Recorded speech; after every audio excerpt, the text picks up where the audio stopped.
Aquí estamos por Conclusión TV, un nuevo envío de nuestro programa semanal. Como siempre decimos, es un placer hacer este programa. Y también porque nos da tiempo como para interrogar un poco más, para escuchar. Básicamente nos gusta escuchar en el programa. Hoy, yo no sé si la cámara me lo estará tomando bien, pero tengo un libro. En esta cámara me dice el operador, el camarógrafo. Después le vamos a hacer un plano más corto, porque tengo invitado al doctor Fernando Armas.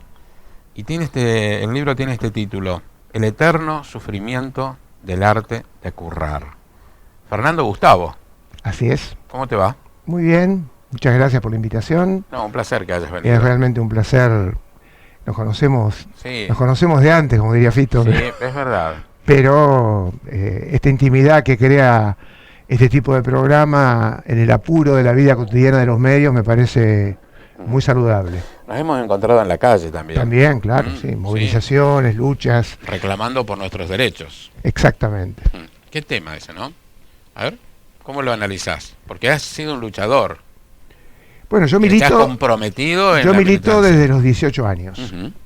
Independientemente de la evolución política partidaria, obviamente como activista estudiantil en la época de los 70.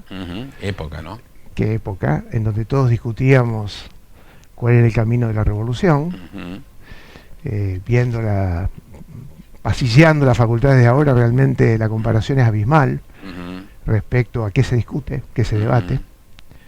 Yo me acuerdo que amigos míos, que yo vengo de un origen más bien pequeño burgués acomodado, eran amigos del Jockey Club, y el que no militaba era el raro. Claro. Rarísimo, era rarísimo. El que no iba a las asambleas era rarísimo. Sí, el que no tomaba mate con ginebra era rarísimo. Exactamente. Claro. Con lo cual la realidad se ha invertido completamente.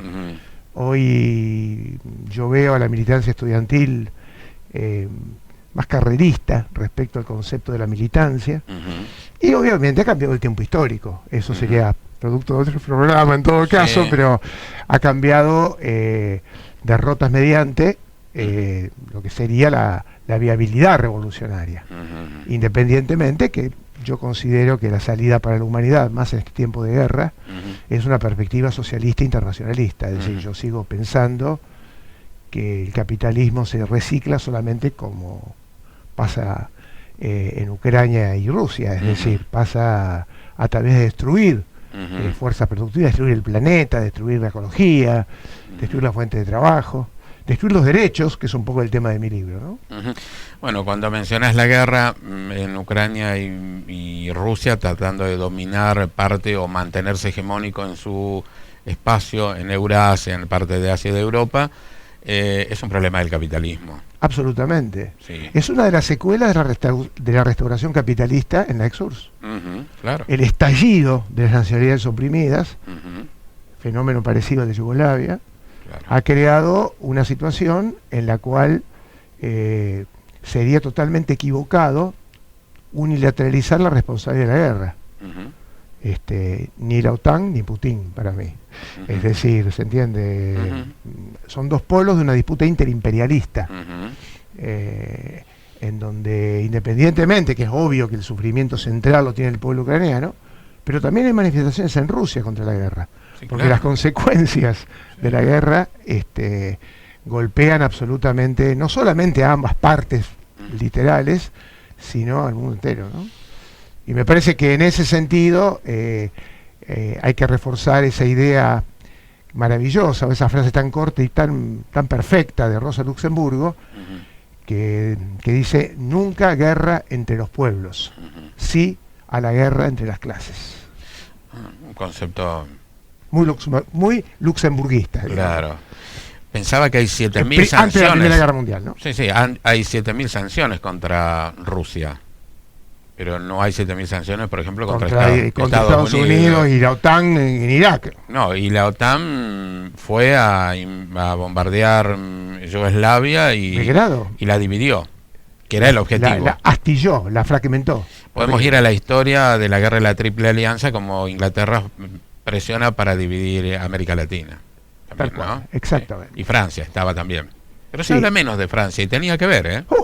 Bueno, Lafayette en su momento en Estados Unidos, uno de los generales lugartenientes de Washington, era francés. Sí. Operaba ahí contra el Imperio Británico. Claro, y acá los ingleses operaban, vamos a ser claros, trastienda la Revolución de Mayo. En Brasil, todo el proceso de las zonas territoriales de lo que serían los viejos coroneles, ¿no? De los terratenientes brasileños, de tal, que siempre un inglés. Así que aunque este programa no va a salir inmediatamente, pero para poner contexto a la fecha en que lo estamos grabando, porque así sale el programa, mañana será el 2 de abril, el sábado será 2 de abril, y bueno, ahí hay algo que tiene que ver con esa forma colonial de Inglaterra, Francia. Nosotros nos independizamos de España y las Islas Malvinas pasaron también. Claro, y en ese punto es obvio que es una... Esto lo decía Alfonsín en la ONU. Es obvio que las razones de que las Malvinas sean una importante base geopolítico-militar británica, como lo es Gibraltar también. Sí, claro. Forma parte de lo que es todavía, a mi modo de ver, la categorización del imperialismo en los términos que Lenin lo planteó. Es decir, una fase superior del capitalismo, un mecanismo de opresión. Después está la guerra, y está la maniobra de la dictadura. Yo la viví, la sufrí mucho esa guerra, estudiante de medicina, y era un debate, porque no te olvides que 2 días antes de la invasión a Puerto Argentino, fue el 30 de marzo, que estuvimos en la calle contra la dictadura. Entonces, ahí hay una maniobra. Hay una canción maravillosa de Alberto Cortés, no tan conocida, que se llama Daniel Malvinas, que es la historia, digamos, de un excombatiente, en donde él dice: no es tuya la derrota, Daniel, no cabe en tu equipaje. Qué linda metáfora. Es decir, porque al mismo tiempo que los Galtieri y compañía hablaban de la patria, se cagaban literalmente en los que defendían la patria como soldados, en los Danieles. En los Danieles, claro. En los Danieles. Nadie sufrió tanto como esos pibes de los propios mandos. Sí, claro. Con situaciones de tortura, lo cuentan los excombatientes, que bueno. Y la posición del olvido en el retorno. En el retorno, sí. Exactamente. Y hoy hay todavía aquellos que no fueron al teatro de operaciones, denominado como lo decían los militares, y todavía están pidiendo ser reconocidos por haber ido a la guerra al continente. Que no cruzaron, digamos. Claro, no cruzaron, pero apoyaron, pero sí hay muchísimos. Sí, además la angustia, las distintas variantes de neurosis de guerra, ya que hablamos, vamos a meternos en la medicina. De guerra, claro. Porque independientemente... Que les aborda muy bien Freud en todos sus trabajos. Maravillosamente, y también en esa obra maravillosa de Remarque, Sin novedad en el frente. Ah, bien, sí. Realmente, y la neurosis de guerra es un fenómeno que yo aprecio, que veo en colegas. Hay un colega muy amigo mío que es Petrucci, que es neonatólogo del Baigorria. Sí, por aparte lo conozco porque trabajé con el papá. Maestro. Sí. Bueno, él me cuenta que independientemente que él recompuso su vida, que ha sido dificilísimo, que no te olvidas más de eso. No solamente no te olvidas, digamos, después habrá grados de neurosis, ¿no? Por supuesto. Y hay mecanismos, por supuesto, de terapia respecto a eso. Por supuesto. El papá de él, con el apelativo de Coco Baigorria, era humorista y yo trabajé con él en la radio. No me digas. Por supuesto, muy bueno. Falleció hace unos años. Sí, mira qué buen recuerdo que me traes. Y conozco los hijos. Entrañable. Y conozco los hijos del hijo de Coco, ¿no? A los Tato. nietos, a Tato y a los nietos de Coco. Para mí es Coco, no me acuerdo su nombre de pila, mirá vos. Sí, lo conocí siempre por él con ese apelativo. Bueno, ¿no? qué introducción no prevista. No, pero bueno, vinimos a hablar. Porque... Lo que pasa es que si yo te resumo solamente al libro, le quito el valor de poder charlar contigo. No, por eso, además... Siempre hacemos eso. Me parece excelente. ¿Cómo llegamos a Fernando Armas, el médico y militante? Mirá... ¿Qué cosas hicieron cuando vos ya médico tuviste que meterte en la residencia, en el hospital, en todo eso? En la clínica. No te olvides que yo empiezo a militar casi desde el primer año de medicina. Yo ingreso en la Facultad de Ciencias Médicas en el año 73. Egresado del Superior de Comercio. Con lo cual, lo que dije antes, respecto a que todos militábamos, soy hijo de un tiempo histórico. Sí, claro. Entonces, las facultades tomadas. El primer volante que yo recibo en la facultad, cuando me voy a anotar en anatomía y demás, era fuera armas de la facultad. Porque mi tío, con el mayor aprecio y respeto, además de hincha independiente, ya falleció, era el secretario académico de la facultad, heredado todo ese decanato de la época de Onganía, Lanús. Claro. Entonces era ese gorilaje que, bueno, luego fue superado en carácter reaccionario por la dictadura de Videla, pero ¿qué quiero decir? Eran terribles gorilas. Y a mí me marcaban en esa época, porque yo iba a las reuniones de la JP y demás, en el Superior de Comercio, organizada por los preceptores, como medio un gorila rojo, en el sentido que con muy pocas herramientas políticas, para mí no podía haber una vía socialista a través de Perón. Estaban los discursos de Perón que nos hacían escuchar, que eran los más incendiarios de Perón, ¿no? Cuando planteaba, si yo fuera joven, también tiraría bombas, etcétera, etcétera. Y bueno, al poco tiempo me vinculo con el trotskismo, es decir, con lo que era política obrera, y voy razonando, voy madurando en las ideas del marxismo en general, hasta altura de mi vida, con muchas cosas que habría que haber corregido, pero, sí, bueno, pero ya pero es el no pasado. es lo esencial respecto a eso que yo polemizaba como gorila rojo. Yo comparto militancia con compañeros peronistas que yo valoro y respeto muchísimo, uno de ellos Nahuel Castillo, presidente del centro del Colegio de Psicólogos, y militante de la John William Cook, y polemizamos mucho sobre ese planteamiento histórico de John William Cook de buscar una encrucijada entre la izquierda peronista y el marxismo. Por ahí me muevo. Y después, bueno, tuve que dejar ir a la facultad en la época de la dictadura durante un par de años, porque si no a lo mejor hubiera sido un preso, un desaparecido, no lo sé.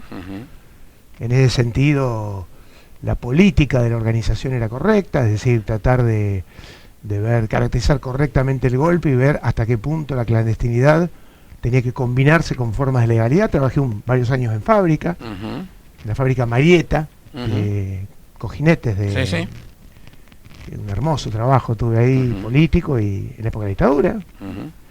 Participé en la primera huelga que Ubaldini le hace a la dictadura, como delegado. En estos días hubo un aniversario de un movimiento, de un gran paro en el que Ubaldini, cuando la CGT estaba dividida en tres partes, ¿no? Exactamente. La Sopardo, cuando era el ala más combativa de la CGT en la dice que la CGT de él tenía solo un teléfono y un lugar donde lo podían llamar, no tenía nada más, ni un escritorio. Pero tenía una posición que de alguna manera los activistas de base, peronistas o de izquierda como yo, en un marco de frente único, tomábamos la huelga como una resistencia a la dictadura. Eso es un fenómeno argentino. Yo he militado bastante internacionalmente en Bolivia, en Brasil y demás, y que no lo he visto en ningún lugar del mundo. El fenómeno de resistencia a la dictadura, especialmente luego expresado en la formación de madres, en la formación de familiares, en los 24 de marzo, es decir, no existe fecha reciente, no existe en otro lugar del mundo un fenómeno como el 24 de marzo, en el cual Rengo, todos vamos. Vamos, a lo mejor no llegamos hasta el monumento. Podemos no ir a otro lugar, pero a ese lugar vamos. Es infaltable. Y las nuevas generaciones, también. Mis nietos, que ya tienen 20 años, 19 años. Sí, más jóvenes también. Y más jóvenes van como una... Es casi, en el mejor sentido de la palabra, algo religioso. La idea de la memoria y el nunca más. Es compromiso, Y eso es una conquista histórica. El otro día le hacía una nota a Nadia Schuchman, que, bueno, todo no vamos a contarlo ahora, pues en la radio lo hicimos, y ella decía, están las abuelas, las madres más jóvenes y los nietes, decía ella con el lenguaje, claro. Las hijas, claro. Las hijas y los nietes. El arte de curar, parece el arte de la guerra, ya que veníamos hablando de la guerra, porque ha sido una lucha con el arte de curar, y vos titulaste un libro que tiene el prólogo de Carlos del Frade, así es, un amigo en común, por supuesto, reitero un agradecimiento, que estuvo también presente en la presentación que hicimos. Justo se me superpuso con otra actividad y no pude ir ahí en el Colegio de Psicólogos, en el Colegio de Psicólogos, en el Zoom del Colegio de Psicólogos. Hablé de tu libro. Bueno, mirá, el libro, antes que nada te voy a hablar del título, ¿no? Sí. Porque Leo el título: El eterno sufrimiento del arte de currar, intento de una mirada de conjunto sobre la cuestión previsional y de la obra social de los profesionales de la salud, que incluye médicos, bioquímicos, psicólogos, kinesiólogos, nutricionistas, las profesiones, musicoterapeutas, son muchos los que están ahí. Son 18 profesiones. 18 profesiones. Sí, antes que nada es interesante señalarlo del título porque en el proceso en pandemia que yo escribí el libro y luego que fui haciendo múltiples presentaciones para venderlo, hubo algunos que decían, ¿no temés, Fernando, que la caja te haga una causa penal por el título? No se me ocurrió, le digo. Pero además, y esto lo digo a la audiencia, no es una creación mía el nombre. No. Cuando yo ingresé a la facultad, cuando egresé de la facultad e ingresé a los trámites para colegiarme y demás, ya se le llamaba el arte de currar. Es decir, que es es Vox Populi, Vox Dei. Es un rebautizo que ha hecho el pueblo profesional de la salud, que no tiene autor, es anónimo. Y esto tiene que ver con un mecanismo que es, aunque parezca increíble, el primer obstáculo para poder transformar la caja del arte de curar en una caja previsional y en una obra social que podría ser muchísimo, no solamente no tan mala, sino maravillosa. Porque el problema fundamental que está planteado acá es que la mayoría de los profesionales la sienten como un ente extraño, es decir, como algo que les curra, como algo que las confisca. No sienten pertenencia. No sienten pertenencia. Especialmente las camadas más jóvenes. Literalmente la odian más que la FIP, que a la FIP. Es decir, siendo que un ente externo que es estatal y que es recaudador, la caja aparece en la mirada o en la autopercepción que tienen en su relación con la caja los colegas como algo extraño a su necesidad. Una de las cosas fundamentales por la cual es así no es solo el criterio terriblemente injusto, que creo que hasta Milei estaría en desacuerdo, para decirlo de una manera clara, porque es ni siquiera, hasta desde el punto de vista capitalista, es injusto, que las categorías de los aportes están determinadas por la edad biológica. Entonces la curva del aportista es así, y vos tenés una categoría entre 35 y 50 y 55 años, que es la máxima, en donde se supone que vos haces en tu mejor performance como profesional. Y es mucha plata el aporte para gente que labura de a pie, para gente que de alguna manera, para la inmensa mayoría. Y pongámosle, Roberto Villavicencio aporta lo mismo, porque de la misma franja etaria, a lo mejor para él es un vuelto. Y no para un psicólogo todo, que tiene que abrir un consultorio y que tiene 36 años, no puede pagarlo. Entonces es una enorme generación de morosidad que excluye gente y que al mismo tiempo se endeuda porque, que es el otro tema por el cual curra, plantea que para vos poder habilitar un consultorio o para poder facturar por obras sociales, tengas que afiliarte a la caja. Entonces es un peaje laboral. Después podés deber. Pero a ver, si yo quiero entrar en tal convenio, que tengo pacientes para, Federal Salud, ponele, y tengo pacientes de ese y quiero facturar, porque si no el paciente no me viene, porque va a ir a otro que... Claro. Y yo me afilio a la caja, después veo. Cuando tenés 35 años, 36 años, 31, 32, tenés 2 o 3 años de recibido, lo haces. Por eso eso explica la enorme cantidad de morosidad que existe. Y explica también la cuestión de que por la lucha muchas veces se logran quitas, morosidades, nuevos convenios al 50%, sería aburrido decir... Pero no se resuelve de fondo. No se resuelve de fondo, la gente se endeuda, trata de resolver con convenio, entra nuevamente en mora, pierde lo que aportó en ese convenio, entonces el curro es completo. Lo peor de todo, que no es que alguien de una manera demiúrgica planifique cómo cagar a la gente. No digo amistad, pero tengo buena relación con directores, con gente que han sido directores, que hemos polemizado sobre el concepto de la ley, que hay que cambiar esto, hay que aportar en relación a la proporcionalidad de ingresos que tenés como profesional, como cualquier laburo. ¿Qué es lo que ha impedido que eso llegue a verse de esa manera? Porque en realidad la perjudica a la caja también. En definitiva sí, porque no le permite ingresos. Hay una cuestión corporativa que tiene que ver con una minoría que es la que controla los colegios más importantes, por ejemplo farmacéuticos, por ejemplo médicos, odontólogos, que plantea que hacer la caja proporcional a los ingresos plantea que para una farmacia un aporte importante.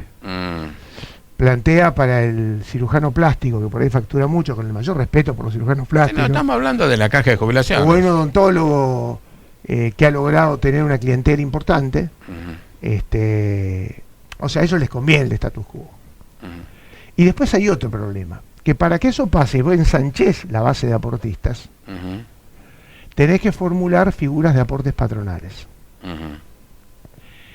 Para que poder compensar lo que es, que mucha gente aportaría menos a partir si fuera proporcional de ingresos. Otros tendrían que aportar mucho más.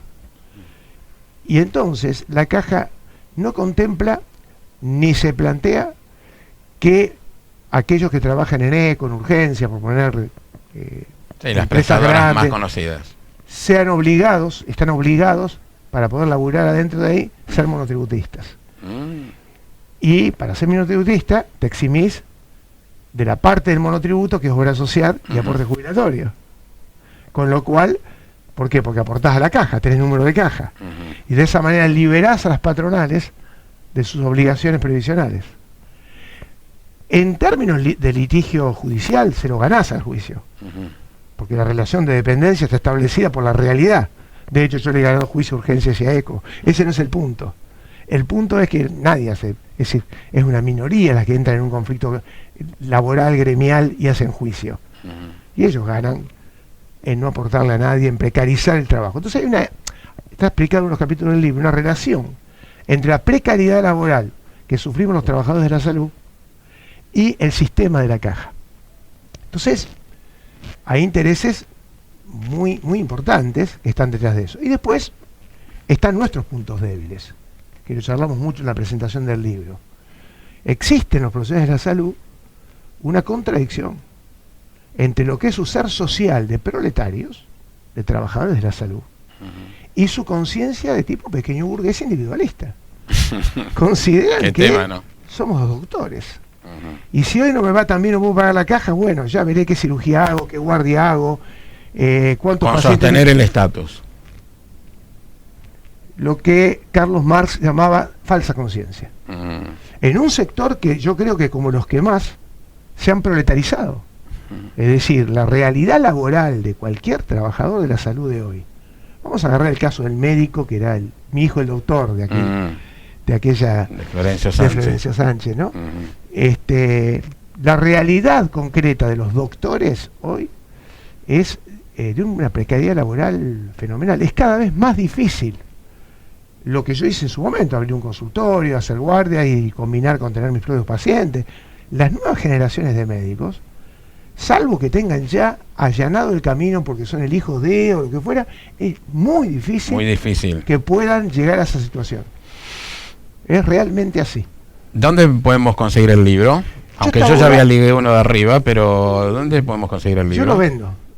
Lo vendo hombre a hombre. No está en librerías. Lo que pasa es que no está en librerías por una cuestión muy simple. ¿En redes? Sí, claro, se pueden conectar conmigo. Me buscan en Facebook como Fernando Gustavo Armas, en Telegram como @felarmas. No voy a dejar el teléfono porque es demasiado. Colegio de Psicólogos. Me pasó lo siguiente y lo cuento en 2 palabras. Hasta que llegamos a la presentación pública del libro pasó un año. Desde que salió el Por libro. la pandemia. Exactamente. Yo hice cientos de presentaciones vendiendo el libro hombre a hombre, que fue una experiencia riquísima. Me hizo acordar la dictadura, las citas en la clandestinidad en un bar con barbijo y explicando el libro, que preparó mucho esto. Después estás informatizado. ¿También? Sí, claro. Está el PDF informatizado, yo lo he mandado y me he dado cuenta que no conspiró contra la venta del libro físico, que en general eso forma parte, digamos, de la lógica actual. Claro. Gracias por haber venido. No, ha sido una linda charla. Escucharte, ver un poco la historia. Como se dice, ha sido, cuando es corto algo, quiere decir que ha sido maravilloso. Sí, ha sido bueno. Y aparte ha tenido un ritmo importante, que los programas, los que hacemos este tipo de programas, requiere. Claro, bueno. Como escribió eso alguna lo vez. jugás vos porque sos el periodista. En alguna vez, en una entrevista a García Márquez, cuando escribió Crónica de una muerte anunciada, él dice, el título indica que hay un muerto. ¿Cómo hago yo ahora para sostener al lector y que no se duerma? Entonces tengo que armar todo un andamiaje, dice él, una estructura donde comienza al final, porque ya sabe lo que pasó. El tema es por dónde van a ir los vericuetos. Creo que algo de eso es lo que buscamos en el programa, armar un andamiaje que sea entretenido y que nos llegue a un final más o menos bueno. Gracias por haber venido. Por favor. Y el libro, ahora después que cerramos, acá o acá, decime dónde, con esta. Total, después ellos lo editan y te voy a pedir que lo autografíes. Gracias nuevamente. Bueno. Y nosotros nos encontramos la semana que viene con una propuesta similar. Chao.